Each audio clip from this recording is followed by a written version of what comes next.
नमस्कार, पूज्यनगरी न्यूज मध्ये आपले स्वागत आहे। पूज्यनगरी न्यूज मध्ये आपले स्वागत आहे। परंडा तालुक्यातील महत्त्वाच्या घडामोडी।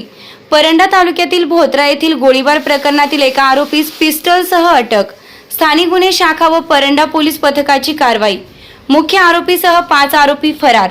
आरोपींच्या शोधासाठी पथके रवाना। या बातमीचे प्रायोजक आहेत नजराणा स्टील कडवाकुट्टी मशीन परंडा।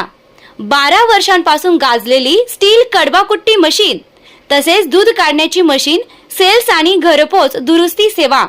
पत्ता Kurduwadi, bypass road, police colony समोर, परंडा।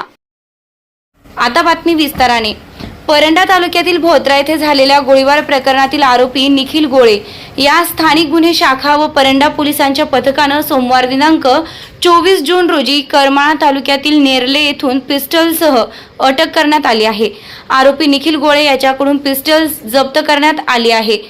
मुख्य आरोपी चैतन्य शेळके याच्यासह 5 आरोपी फरार झाले आहेत।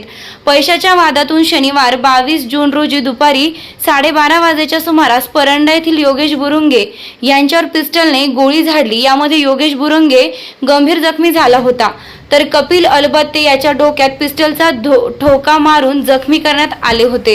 ही घटना भोत्रा शिवारात सीना नदीच्या पात्रात घडली होती। या प्रकरणी 6 आरोपींविरुद्ध गुन्हा दाखल करण्यात आला असून या प्रकरणातील फरार असलेल्या 6 आरोपीतील निखिल गोळे यास अटक केली आहे, तर चैतन्य शेळके, सुजित पवार, किरण गोफणे व इतर दोघे फरार आहेत। स्थानिक गुन्हा शाखेचे पोलीस निरीक्षक More, police constable Arsewad, police constable Jadhavar, Paranda police ठाण्याचे पोलीस निरीक्षक विनोद इज्जपवार, सहाय्यक पोलीस निरीक्षक कविता मुसळे, पोलीस उपनिरीक्षक किरण घोंगडे, पोलीस हवालदार खोसे, पोलीस हवालदार गुंडाळे यांच्या संयुक्त पथकानं कारवाई करत एका आरोपीस अटक केली, तर फरार आरोपीचा शोध सुरू आहे।